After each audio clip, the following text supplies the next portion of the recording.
Maharashtra 39 news network. सत्य बातमी, ठाम भूमिका. Breaking news. कोंडाईबारी घाटात वनविभागाची धडक कारवाई. बनावट एनओसीच्या आधारे खैर लाकडाची तस्करी उघड. तब्बल 28 लाखांचा मुद्देमाल जप्त. कोंडाईबारी घाट येथे वनविभागाने केलेल्या धडक कारवाईत खैर लाकडाच्या मोठ्या तस्करीचा पर्दाफाश झाला असून तब्बल 28,25,000 रुपयांचा मुद्देमाल जप्त करण्यात आला आहे. आतापर्यंतच्या कारवाईतील ही सर्वात मोठी कारवाई मानली जात असल्याने वनविभागाच्या सतर्कतेचे सर्वत्र कौतुक होत आहे. 15 मे रोजी माननीय सहाय्यक वनसंरक्षक नंदुरबार प्रादेशिक व वन्यजीव विभाग यांना मिळालेल्या गुप्त माहितीच्या आधारे कोंडाईबारी घाटातील वन उपज तपासणी नाकाथौकीवर सापळा रचण्यात आला.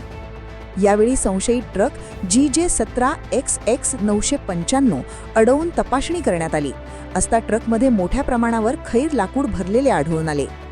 वनाधिकाऱ्यांनी वाहतूक परवान्याची मागणी केली असता चालकाने तेलंगणा राज्यातील NTPS NOC सादर केली. मात्र ऑनलाईन पडताळणी दरम्यान चालकाकडील NOC आणि ऑनलाईन नोंदींमध्ये तफावत आढळून आली.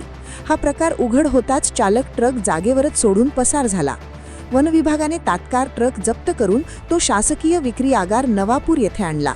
तेथे लाकडाची मोजणी केली असता तब्बल 862 नग खैर लाकूड एकूण 19.502 घनमीटर इतका माल आढळून आला. जप्त मुद्देमालाची किंमत तब्बल 28,25,124 रुपये असल्याचे स्पष्ट झाले. या प्रकरणी प्रथम अहवाल क्रमांक 2/25 दिनांक 15 मे रोजी वनरक्षक सतीश पद्मर यांनी कोंडाईबारी घाट तपासणी नाकाचौकी येथे वनगुन्हा दाखल केला आहे. या कारवाईमुळे खैर जातीच्या लाकडाच्या मोठ्या तस्करीचे जाळे सक्रिय असल्याची शक्यता व्यक्त केली जात आहे. बनावट कागदपत्रांच्या आधारे राज्याबाहेरून लाकूड वाहतूक होत असल्याने यामागे संघटित लाकूड माफिया कार्यरत असल्याचा संशय बळावला आहे. नागरिकांनी या संपूर्ण प्रकरणाची सखोल चौकशी करून संबंधित तस्कर व लाकूड माफियांवर कठोर कारवाई करण्याची मागणी केली आहे.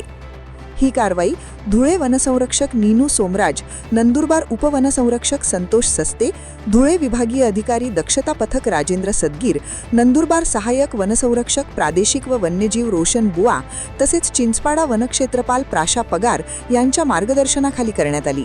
या मोहिमेत वनपाल सुजित बेडसे, युवराज भाबड, शीतल तोरवणे, वनरक्षक सतीश पद्मर, जितेंद्र पवार, रामदास पावरा, देवमन सूर्यवंशी, अमोल गावित, राहुल गावित, शिवराम गावित, नीताली गावित यांच्यासह कायम व रोजंदारी वनमजूर तसेच वाहन चालकांनी सहभाग घेतला. वनविभागाच्या या धाडसी आणि सतर्क कारवाईमुळे नागरिकांकडून वन अधिकाऱ्यांवर कौतुकाचा वर्षाव होत आहे. महाराष्ट्र 39 न्यूज नेटवर्कसाठी अभय पाटील, नवापूर.